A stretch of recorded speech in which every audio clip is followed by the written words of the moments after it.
My name is John Dehn. I'm a professor at the Geophysical Institute at the University of Alaska Fairbanks.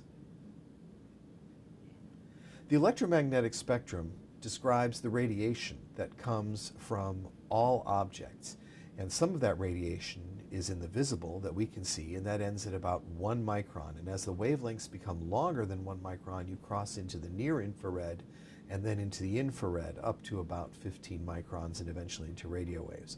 It's that range from about 1 to 15 microns with the near, mid, and thermal infrared that we focus on for infrared imaging. The thermal infrared lives in a different spot of the electromagnetic spectrum, and every device has a different transmissivity, or it'll allow different wavelengths through it, every object. For instance, glass is completely transparent in the visible wavelengths, but once you get too much past 1 micron, glass becomes opaque. And in the infrared, a pane of glass might as well be a brick wall. Similarly, some materials that you can't see through in the visual spectrum are completely transparent in the infrared. Plastic trash bags, for example, are like a pane of glass to an infrared camera, which is very convenient in the rainy weather if you want to bag up your camera and protect it. One of the misconceptions about the infrared is that it's like X-ray vision and it can see through things. What an infrared signal is measuring is the heat that is on the surface or that has been transmitted from the inside of an object to the surface. So when you look at a person, what you're going to see is their skin temperature, but not their internal body temperature. And if they're wearing a pair of glasses like this, obviously you can't see through that.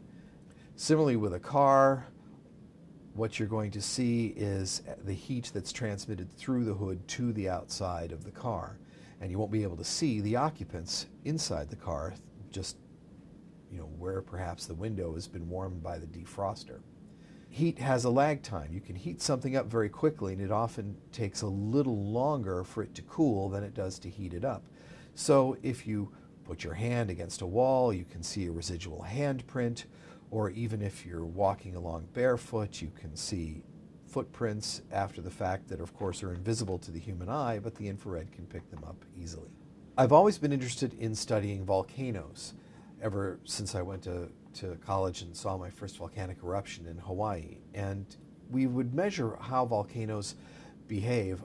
A good measure of that is their temperature, and we would do that using thermocouples and physical methods. But when it became possible to take an entire image of a volcano and at every pixel in that image to get the accurate temperature, this really opened up the world of volcanology and thermal imaging and brought them together.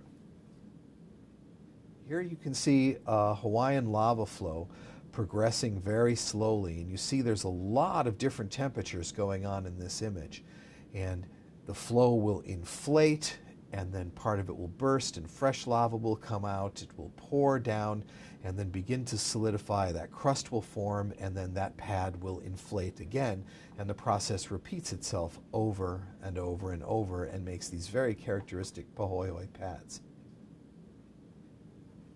One of the studies we did was to look at the hibernation of Arctic ground squirrels. Well, Arctic ground squirrels, it turns out, can lower their body temperature quite low and survive very cold times with very little nutrient and sleep for weeks on end, and they can heat up. And so we wanted to study this to figure out how we could maybe help people do that to survive invasive operations or bad accidents.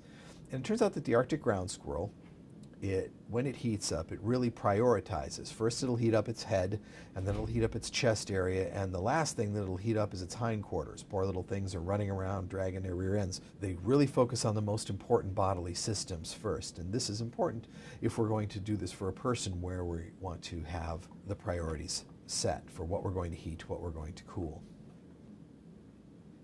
When this technology started, it was a very expensive technology from a Swedish company that had a camera that back in the 60s cost close to $100,000, was very difficult to transport, had to be cooled with liquid nitrogen, but with time it's becoming more portable and more accessible with scientific grade cameras that can do very high resolution and high speed infrared video and are available for tens of thousands of dollars, to today even small handheld devices like this one that could work on your smartphone for very reasonable cost for everyday use for a person, just to check out their house, their belongings, their animals, their friends, whatever they like.